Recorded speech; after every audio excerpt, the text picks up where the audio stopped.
نبی اکرم صلی اللہ علیہ وسلم نے فرمایا یا ابا صالح اعطاک اللہ ابنا وهو ولی ومحبوبی ومحبوب اللہ تعالی وسیکون له شان فی الاولیاء والاقطاب کشانی بین الانبیاء والرسل۔ آقا جی تشریف لائے ان کی ولادت سے پہلے، اور آقا کریم علیہ السلام نے ارشاد فرمایا یا ابا صالح، اے ابو صالح، اعطاک اللہ ابنا، اللہ تجھے ایک بیٹا دے گا، وہو ولی، وہ اللہ کا ولی ہوگا، ومحبوبی، اور میرا محبوب ہوگا، وہ محبوب اللہ، اللہ کا بھی محبوب ہوگا، میرا بھی محبوب ہوگا، اللہ کا بھی محبوب، ومحبوب اللہ تعالی وسیکون له شان فی الاولیاء، اور اللہ تعالی ان کو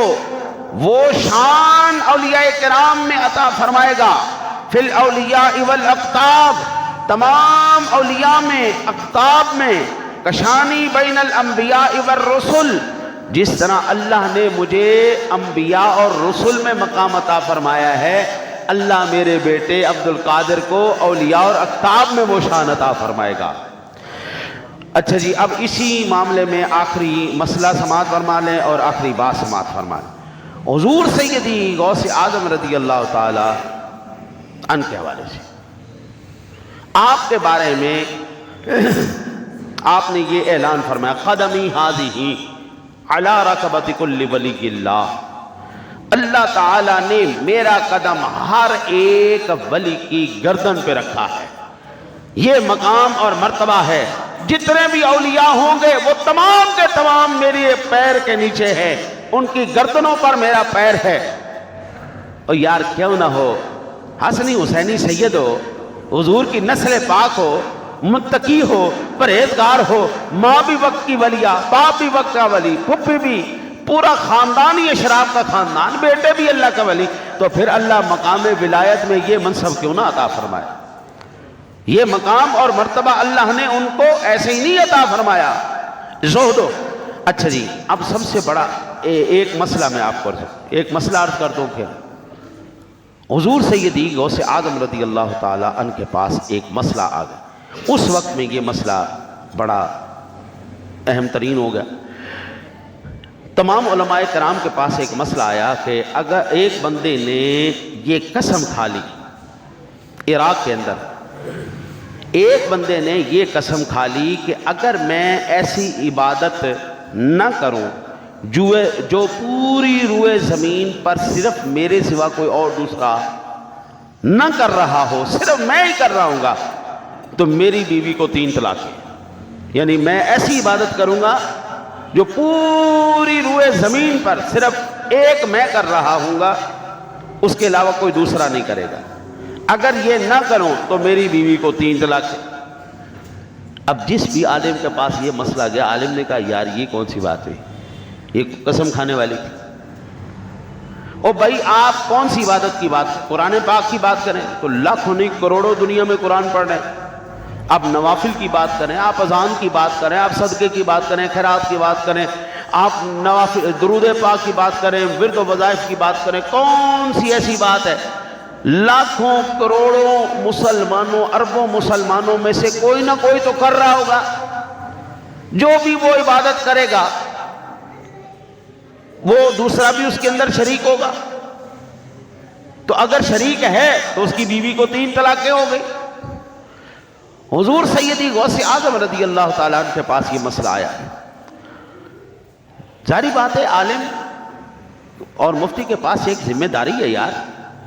تمام علماء کرام نے، تمام مفتیان کرام نے ہاتھ اٹھا دی، جناب یہ اس مسئلے کا حل ہمارے پاس ہے نہیں۔ اس کا مطلب یہ ہوا کہ اگر مسئلہ نہ آتا ہو تو بندہ معذرت کر لے، غلط مسئلہ نہ بتائے، غلط فتویٰ جاری نہ کرے، کیونکہ اس سے بھی زیادہ صاحب علم و کمال فضل والی شخصیات موجود ہیں، وہ اس کا مسئلہ ہے۔ حضور سیدی غوث اعظم رضی اللہ تعالیٰ عنہ کے پاس جب یہ مسئلہ آیا تو آپ نے فرمایا ہاں ہاں اس کا حل میرے پاس ہے۔ آپ بھی حل سن کے حیران ہو جائیں گے، فرمایا ہاں ہاں میرے پاس اس مسئلے کا حل ہے۔ فرمایا وہ کیا؟ کہا اس مسئلے کا حل یہ ہے کہ یہ بندہ بیت اللہ شریف میں چلا جائے، وہاں پر تمام جتنے بھی طواف کرنے والے ہیں ان سے معذرت کر لے، ان سے تھوڑی دیر کے لیے ان طواف کرنا رکوا دے، یہ بیت اللہ شریف خالی کر کے اکیلا طواف کرے، کیونکہ نہ تو دنیا میں کوئی دوسرا بیت اللہ ہے نہ کوئی دوسرا طواف کرنے والا ہے، تو یہ اس وقت میں اکیلا واحد ایسا بندہ ہوگا جو یہ طواف کی عبادت کر رہا ہوگا، اس کے علاوہ کوئی دوسرا شخص نہیں ہوگا، قسم بھی پوری ہو جائے گی، طلاق بھی نہیں پڑے گی۔ اچھا یار، حضور سیدی غوث اعظم رضی اللہ تعالیٰ نے آپ نے بڑی خوبصورت بات فرمائی۔ آپ فرماتے قال ينبغي للمؤمن ان يشتغل اولا بالفرائض، مومن کا سب سے پہلا کام، ہمارا سب سے بڑا المیہ کیا ہے؟ ہم نے حضور غوث اعظم کی تعلیمات کو چھوڑ دیا۔ جس وقت ہم نے حضور سیدی غوث اعظم کی تعلیمات کو، ان کے کردار کو بیان کرنا چھوڑا، جاہل پیر اگے آ گئے، جاہل جناب خانقاہیں آ گئی، انہوں نے برباد کر دیا سارا کچھ۔ ان کو یہ نہیں پتا تھا حضور سیدی شیخ عبد القادر جیلانی محدث بھی تھے، وہ حدیث کا درس بھی دیتے تھے، وہ قرآن بھی پڑھاتے تھے، وہ درس و وعظ بھی کیا کرتے تھے، وہ 5 وقت کے امام بھی تھے۔ اب بندہ پوچھے، جو بن جاتا ہے پیر، جناب کتے نچونا، رچھ لڑانا، یہ ساری ان کی ذمہ داریاں ہو گئیں، یہ کون سا بھائی خانقاہ ہے؟ ایسا کوئی پیر نہیں، پیر وہ جو شیخ عبد القادر 5 وقت کا امام بھی ہے نماز کا، وہ جمعہ کا خطیب بھی ہے، وہ مسلح رسول پر بیٹھ کر مسائل بتانے والا بھی ہے، قال قال رسول اللہ کرنے والا بھی ہے، وہ عالم دین بھی ہے، وہ محدث بھی ہے، وہ قاری بھی ہے، وہ فقیہ بھی ہے، وہ عالم بھی ہے، وہ حافظ بھی ہے۔ یہ ہے پیر، جس کے نقش قدم پر سارے پیروں کو چلنا چاہیے۔ یہ نہیں کہ جناب نہ نماز آوے، نہ کلمہ آوے، نہ کچھ آوے، پرلے درجے دا جاہل اور اجٹ آدمی وہ جناب پیر طریقت بن کے بیٹھا ہے۔ تو آپ فرماتے قال ينبغي للمؤمن ان يشتغل اولا بالفرائض فاذا فرغ منها اشتغل بالسنن، فرماتے سب سے پہلے مومن کو چاہیے کہ وہ فرائض کی طرف توجہ کرے،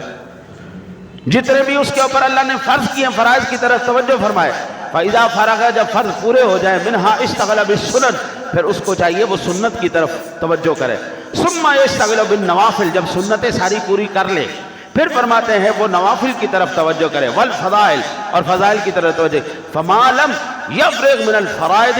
فالاشتغال بالسنن حمق، آپ فرماتے ہیں جو بندہ فرض تو پڑھے نہیں، فرائض کی طرف چلے نہیں، اور سنتیں اور نوافل کی طرف دوڑا پھرے، ہاں جی سادہ لفظوں میں نماز بھی نہیں پڑھنی، روزہ بھی نہیں رکھنا، تیاریاں کرائی جا رہی ہیں، فرماتے اس کی یہ بھی قبول نہیں۔ پہلے وہ فرض ادا کرے، وہ احمق آدمی ہے جو فرض کو چھوڑے بیٹھا ہے اور سنت اور نفلوں کے پیچھے دوڑے پڑا، پہلے فرض پورا کرے۔